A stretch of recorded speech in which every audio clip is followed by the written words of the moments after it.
Selamat datang kembali di Wonosobo View.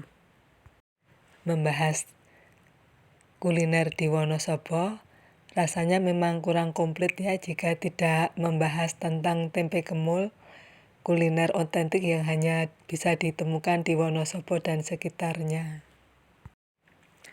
Kalau di tempat lain kan memang ada tempe mendoan ya, dan sama-sama bahan dasarnya adalah tetap tempe.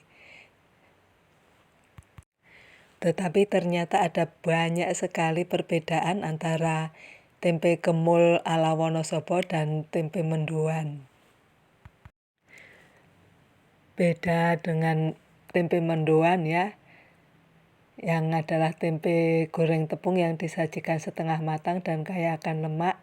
Tempe kemul ini adalah camilan yang disajikan melalui penggorengan secara matang sehingga menghasilkan sensasi crunchy dan keras ketika dikunyah. Jadi tempe kemul ini adalah tempe aliran keras. Dan soal warna, kalau tempe mendoan kan warnanya pucet ya, seperti gorengan-gorengan lainnya. Tapi kalau tempe kemul ini warnanya estetis.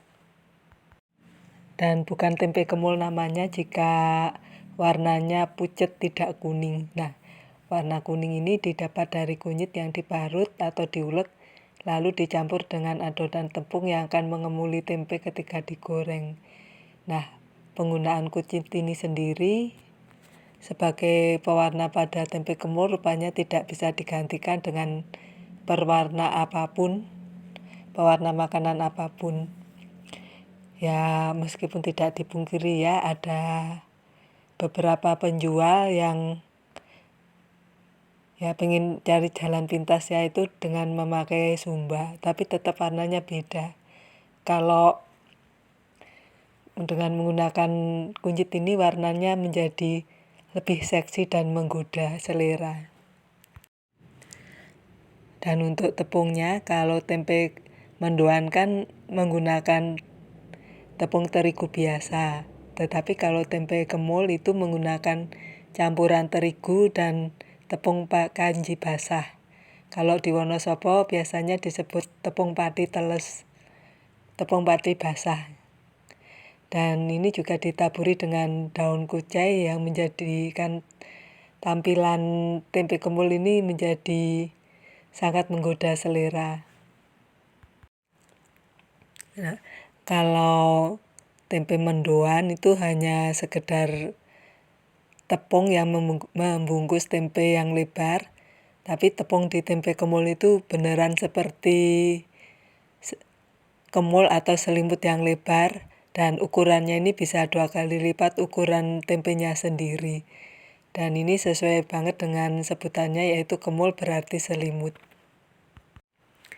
Dan sama seperti tempe mendoan ya, yang hanya cocok menggunakan tempe yang lebar dan tipis. Nggak tahu juga kenapa tidak semua tempe juga cocok untuk dibuat tempe kemul. Karena nggak tahu sih bedanya penyusunan unsur-unsurnya, tetapi yang jelas itu kalau tempe asli Wonosobo biasanya punya bagian putih yang lebih solid. Dan biasanya kalau tempe kemul itu penggunaannya itu pakai tempe yang dibungkus dengan daun pisang itu ya, yang dibungkus satu-satu. Kalau di Wonosobo itu bilangnya tempe melenuk, ya seperti di awal video tadi ya, kan beda, tidak tipis lebar seperti tempe kemul, seperti tempe mendoan. Nggak tahu kalau tempe yang lain seperti kalau tempe yang dibungkus pakai plastik itu kok rasanya tempe sama kemulnya itu nggak mau menyatu, rasanya tidak menjadi satu kesatuan gitu.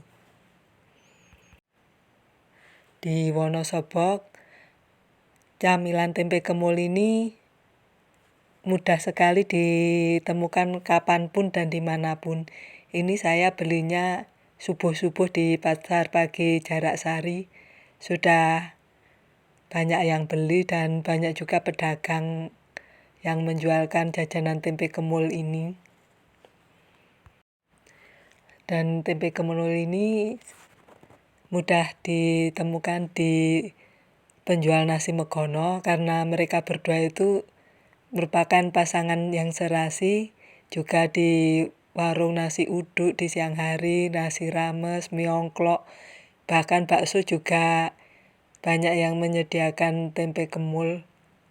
Dan termasuk juga angkringan di malam hari. Tempe kemul ini berjejeran dengan bakwan, sate puyuh, sate usus, sate hati, dan nasi kucing dan lain sebagainya.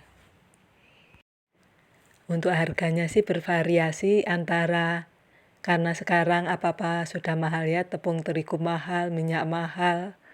Jadi harganya antara 1.000 sampai 1.500-an. Kalau saya ini beli di Pasar Pagi Njarasari harganya satunya 1.250.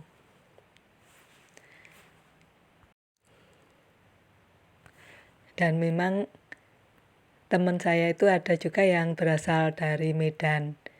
Sekarang sudah pulang kampung, dia ke Medan lagi. Dan ketika ditanyain apa yang dikangenin dari Wonosobo, jawabannya salah satunya ya tempe kemul ini. Karena memang jarang ditemukan di tempat-tempat lain selain di Wonosobo. Tapi mulai tahun 2013 ada inovasi baru dari si tempe kemul ini, yaitu tempe petos atau singkatan dari tempe atos. Ini adalah variasi lain dari tempe kemul, tapi dalam penyajian yang lebih tipis seperti tempe keripik dan lebih crunchy sehingga awet dan tahan lama sampai 2-3 bulanan. Tapi ya biasanya sehari 2 hari udah habis sih, kan dimakan. Kalau nggak dimakan ya bisa sampai 2-3 bulanan sih itu awetnya. Selain beli tempe kemul, saya juga beli pisang goreng. Harganya sama 1.250 per biji. Tapi ini pisangnya spesial pakai pisang gebyar. Atau kalau di tempat lain mungkin bisa disebut pisang tanduk atau pisang selendang. Ini yang membuat pisang gorengnya itu lebih manis legit, tidak seperti pisang goreng dengan pisang-pisang jenis lainnya. Juga beli jadah goreng tuh harganya 1.500 per biji. Mungkin kalau tepung ketan lebih mahal ya, maka harga jadah goreng ini juga lebih mahal dari tempe kemul dan pisang gorengnya. Nah, kalau teman-teman suatu saat nanti ke Wonosobo bisa merasakan nikmatnya tempe kemul, apalagi disajikan hangat-hangat dengan cabai rawit atau dengan sambal terasi, itu mertua lewat aja nggak kelihatan karena tertutup tembok. Ya, cukup sekian pembahasan tentang tempe kemul, si tempe aliran keras. Kalau ada salah kata, saya mohon maaf dan terima kasih sudah menonton.